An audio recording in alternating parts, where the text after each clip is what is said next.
Depan ya, ini langsung saja masih kebawa emosinya ya. Marah, marah gitu. Ada Amara, we have Jasmine Never. Hai, apa kabar? Halo, baik. Oke, mungkin sebelum saya ngobrol-ngobrol boleh say hi dulu kepada teman-teman yang telah hadir di sini. Silakan loh. Hai semuanya. Terima kasih banget sudah hadir hari ini menyempatkan waktu kalian. Gimana tadi pasti nagih kan? Iya. Oke. Mohon maaf ya, kan ini lagi ketawa ya, tapi tadi nyapanya kayak masih sedih gitu ya. Boleh lebih happy lagi nggak? Hai semuanya, coba hai teman-teman. Boleh lah ya. Masih ke bawah tadi episode pertama soalnya. Oke, Neng, apa kabar Neng? Ini langsung saja kita ngobrol-ngobrol kan. Kalau misalnya kita berbicara ngobrolin cinta pertama ayah. Amara ini adalah sosok gadis yang bisa menjadi role model. Saling cantik, pintar, sayang sama keluarga, berprestasi, kemudian ya musibah terjadi yang mengubah segalanya. Dan ya bisa diceritakan ya Amara ini dealing dengan semua yang ada di dalam ini sebenarnya seperti apa sih Neng? Waduh, tarik nafas panjang. Peran Amara di sini berat banget karena yang kalian bisa lihat dari awal episode 1 ini, Amara itu anak yang sangat cheerful. Tapi karena sebuah kejadian, senyuman dia, tawa dia, semuanya terampas oleh kejadian itu. Dan dari series ini bisa terlihat bahwa saat hal ini terjadi itu bukan cuma dampak ke Amara, tapi dampaknya besar. Dampaknya ke orang-orang di sekitar dia. Dan mungkin 90%-nya senyumnya Amara itu cuma ada di episode 1. Karena setelah ini dan seterusnya bakal lebih intens lagi ke depannya. Aku ngambil series ini juga karena yang kayak tadi Bu Hadra bilang, semoga series ini bisa raise awareness, bisa nunjukin kepada penonton semua bahwa ini bukanlah hal yang gampang untuk dilewati. Karena it's bigger than anything you guys thought. Gimana sih anak yang belum tahu apa-apa sebelumnya, and dia udah ngerasa sekarang all her dreams are crushed, nggak punya cita-cita, udah nggak berdaya, udah nggak bisa percaya sama siapapun. And once again I hope that this series raised awareness for cases like Amara, dan semoga Amara-Amara di luar sana nggak bakal ngerasa sendirian. Oke, baiklah, tepuk tangan boleh dong. Berarti dalam episode 1 ini kalau kamu bilang joyfulnya masih bisa nikmatin sepatu putih, masih berenang-renang. Kedua, ketiga, kita lihat nanti lanjutannya seperti apa, ya nggak sih? Alright, ini juga yang sangat, ini memang mental health dan juga memang isu yang memang lagi banyak banget ya. Apalagi dialami oleh teenager, Gen Z, Gen Y, semuanya, semua gen kayaknya ya.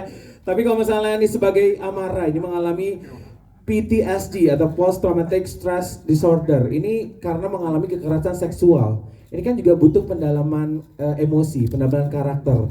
Ini kira-kira kamu gimana cara untuk mendalami karakter tersebut? Ada riset khusus atau ada gabung di dalam tim yang memang ada problem mental health atau gimana untuk bisa mendalami biar dapat feelnya juga di film series cinta pertama ayah ini? Mungkin boleh sharing kepada kita. Yes, aku ada beberapa research dan setahu aku PTSD itu ada beberapa level.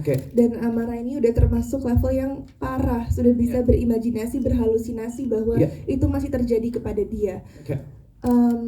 And I've also saw a couple of PTSD videos, not only about rape tapi about past kayak orang-orang army yang dulunya di war, dan mereka masih ngerasain sometimes bahwa mereka masih berada di situasi itu gitu. Dan gitu ya. Iya, dan ini like Amara's case is in that level dimana dia belum bisa melupakan apa yang terjadi sama dia karena level shocknya dia itu masih tinggi banget gitu sih. Iya. Jadi semakin tinggi. Jadi kalau misalnya teman-teman juga selain memikirkan case juga, kalau misalnya cari artinya ada subtitle di bawah ya. Gak bisa bahasa Inggris gitu kan. Fun aja guys, semua pada tegang banget semuanya ke bawah episode dari cinta pertama ayah ya. Alright, dan thank you for the saya jadi bahasa Inggris juga.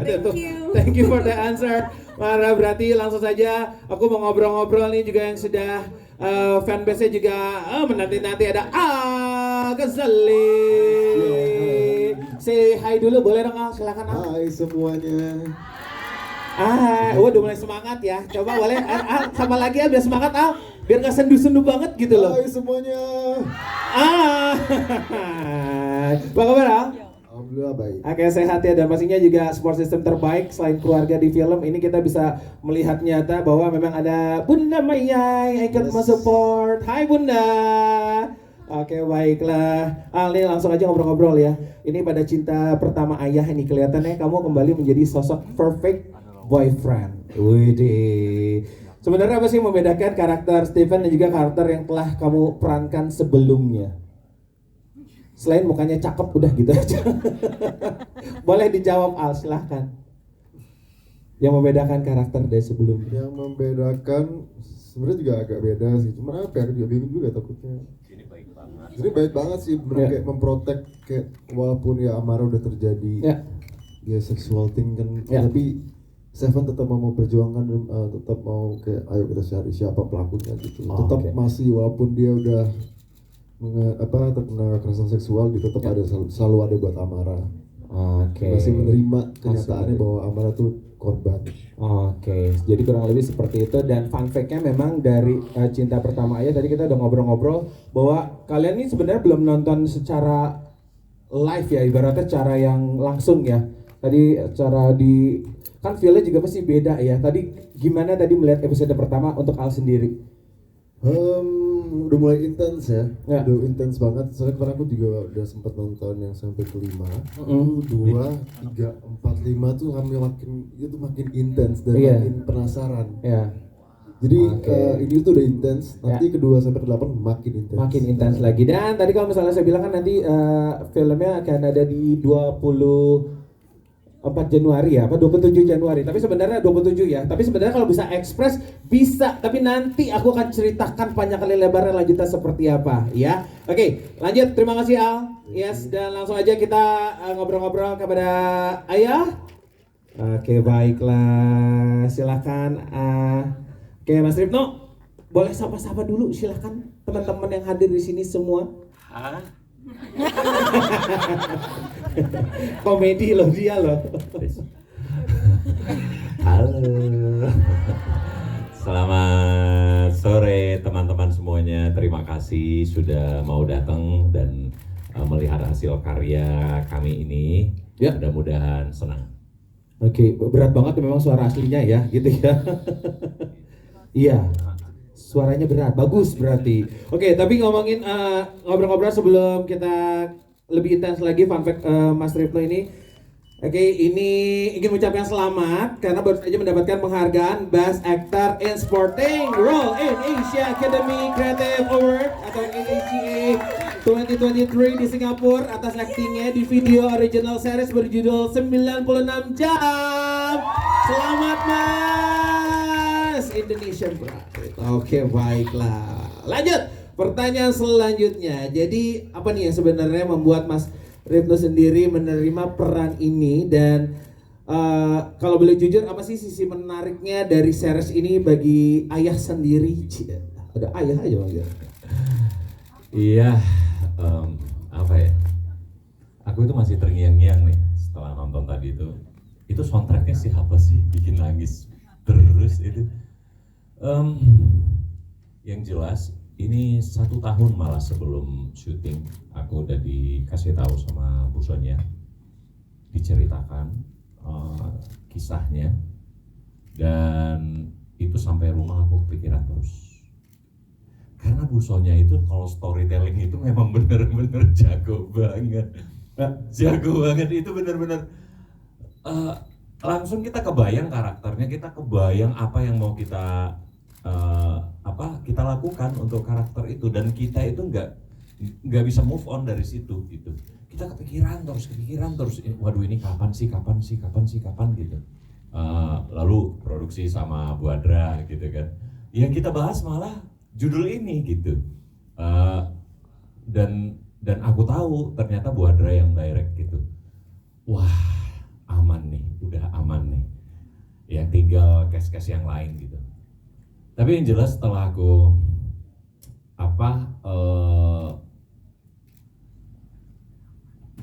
ada di project ini dan melihat cast-castnya,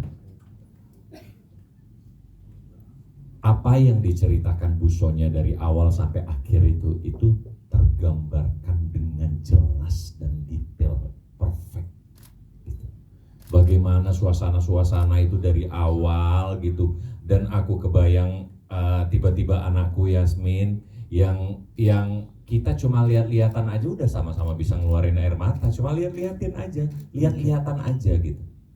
Karena memang hubungan karakter itu kan kadang-kadang kan memang harus ada perlu waktu gitu. Aku sama si ibu aja cuma lihat-lihatan aja, nggak ngapa-ngapain, itu tiba-tiba udah aduh enak banget mainnya. enak banget. Jadi tadi itu aku nggak bisa move on itu karena aku ngebayangin gimana ya kalau aku ngalamin gitu. Ternyata bahagia dan derita itu tipis banget gitu. Barusan aku bahagia banget sama dia gitu. Barusan aku merasakan nikmatnya keluarga, nikmatnya cinta dengan anak, dan di waktu yang hanya berapa jam tiba-tiba aku udah kehilangan segalanya gitu. Itu yang aku nggak bisa terima tadi itu nonton itu. Aduh, gila sih memang juga keren juga semua penggarapan dan kerja keras tim juga luar biasa. Tepuk tangan dong sekali lagi dong. Oke, baik, lanjut lagi nih pertanyaan untuk Mas Rifno. Nih kan dalam series ini kembali lagi sebagai seorang ayah yang cinta banget nih sama anak-anaknya, tapi di sisi lain cukup overprotective. Sebenarnya apa tantangan dalam memerankan tokoh ini? Gimana mendalami dan juga membawakan peran ayah Dharma, terutama setelah kejadian yang menimpa Amara? Nih kembali lagi nih kayak ke poin susah move on lagi, tapi silahkan Mas Rifno, silahkan coba waduh dibuka kacamatanya, berat nih kayaknya nih. Sila. Iya, yang jelas protect di dalam keluarga itu bagi orang tua itu harus ya, karena emang punya 2 anak yang cantik-cantik banget gitu. Siapapun orang tua pasti protect banget gitu. Gimana caranya supaya ini anak yang punya cita-cita itu bisa tersupport dengan baik gitu. Aku pikir sih pertanyaan ini lebih kepada apa ya, bagaimana kesiapan aku menghadapi situasi ini gitu. Di ending tadi gitu, bagaimana, apakah aku siap atau tidak, apakah ibu siap atau tidak gitu. Lebih ke situ sih, karena yang jelas itu berat banget, tapi syukurnya aku ya dalam proses syuting itu baru kali ini ya setiap masuk adegan yang dramanya itu tingkat tinggi lah ya istilahnya begitu. Tiba-tiba kalau sutradara biasa yuk ini abis ini adegan sedih lo ya oke, yuk oke take ya, Ibu langsung ketawa loh. Ini Bu Hadra tiba-tiba datang, Mas Rifno, Yasmin, Ibu, terus dia menceritakan adegan itu dan dia sambil nangis, dan aku langsung Bu ayo Bu take langsung gitu. Jadi kita itu benar-benar masuk ke dalam situasi itu. Jadi apapun adegannya itu bisa terrealisasi dengan baik dan maksimal karena emang support yang ada di dalamnya itu benar-benar tulus. Support systemnya juga luar biasa semuanya ya. Baiklah, terima kasih Mas Rifno untuk jawabannya. Boleh tepuk tangan deh, biar nggak tegang-tegang banget dan juga masih susah move on. Apalagi kalau misalnya ngomongin perjuangan ayah dan ibu ya, udah usia gede. Kadang-kadang udah gede aja kita masih ngeliat anak kita aja masih kayak bayi ya sih, walaupun usianya udah mau 17 tetap aja, apalagi dengan keadaan seperti ini. Dan yang pastinya juga sebagai seorang ibu, ada Rianti Cartwright Asa Kemala. Hai. Apa kabar? Baik. Boleh? Kabar, Baik. Boleh sapa dulu silakan. Selamat sore. Bisa di sini. Waduh, ibunya adem banget ya di sini ya. Nah tadi kan ngobrolin masalah ibu dan juga episode pertama aja udah seperti ini. Sebenarnya sih untuk Rianti pengalaman sebagai di syuting series Cinta Pertama Ayah ini, apa tantangan dalam memerankan karakter Kemala yang harus menghadapi musibah tentunya yang menimpa anaknya? Tadi kan memang ya namanya ibu melihat anak kan tetap kayak masih kecil, apalagi udah ada masalah seperti ini, atau panjang kali lebar boleh sharing kepada kita semuanya. Aduh. Tarik nafas juga. Sebetulnya aku menerima karakter Kamala ini deg-degan banget. Oke. Kenapa? Karena aku kan seorang ibu, terus anak aku perempuan. Jadi aku mikir ini aku emotionally ready nggak sih untuk menerima karakter dengan cerita seperti ini. Soalnya kan bagi seorang ibu ini sebetulnya nightmare scenario kan. Ini tragedi yang menimpa keluarga. Tapi I'm so glad I did, karena aku merasa ini ceritanya sangat kuat, directornya sangat kuat, castnya juga sangat kuat, message-nya juga sangat kuat. So I'm so glad, dan aku seneng banget ngelihat sebenarnya yang buat aku menerima cerita ini karena aku seneng banget ngelihat relationship antara Dharma dan Amara, karena aku juga kan daddy's girl. So sebetulnya ini it's a love story antara a father and his daughter. It's about a family. Tapi gitu seperti Yasmin cerita, kita ketawa-ketawanya cuman ya itu yang episode pertama. Iya. Setelah itu setiap hari nangis. Nah, setiap hari seperti apa? Nonton. Teman-teman tadi balik lagi. Iya. Awalnya masih happy-happy, masih beli sepatu ya, masih bisa berenang-berenang dia. Selesai itu kita nantikan lagi seperti apa. Dan ini langsung saja pertanyaan untuk Mas Rifno dan juga Rianti, tentunya berperan sebagai orang tua dari Amara dan Putri. Terlihat kalian menaruh cinta sekaligus harapan besar pada Amara. Ini tetapi juga ini jadi berdampak terhadap Putri nih, adik Amara yang jadinya merasa insecure. Dan ini tentunya mempengaruhi hubungan kakak dan adik. Ini sebenarnya sebagai orang tua, atau gaya parenting yang ideal buat anak zaman sekarang ini sebenarnya seperti apa sih menurut dari ayah dan ibu, Pertanyaan yang berat ya. Iya. Aku sebenarnya agak sulit menjawab pertanyaan ini karena anak aku kan masih 3 tahun. Ya. Jadi sekarang kan aku mikirnya toilet training, alfabet, Yes. nursery rhymes. Tapi karena series ini, karena syuting ini, aku malah jadi mikir, oh my god, gimana nih? Gitu nanti kan anak aku perempuan, jadi teenager, nanti pergaulannya seperti apa? Terus gaya parenting seperti apa yang mau aku terapkan? Tapi itu kan semua teori ya. Kita kalau teori kan oh iya nanti saya bakal kayak gini, bakal menerapkan boundaries, etc. Tapi kalau udah kejadian kita nggak tahu. Ya, betul. So my answer is I don't know Okay. what I'm gonna do. Aku mencoba menerapkan gentle parenting dengan komunikasi yang terbuka dan yang pastinya harus ditopang dengan doa. Itu aja sih. Oke. Ya. Cukup dalam ya jawabannya ya. Oke, baik. Kalau abang sendiri ayah silakan. Iya, kalau Waduh, berat banget ini tonnya. kalau mereka berdua sebenarnya ya, dalam series ini kan kita lihat seolah-olah bahwa adiknya tidak diperhatikan. Ya, insecure kasih sayang itu sepenuhnya untuk Amara. Tapi ada kesepakatan yang kita bangun dari awal dengan sutradara, dengan juga Bu Sonia gitu, bahwa kecintaan itu sama. Cuma caranya yang berbeda gitu.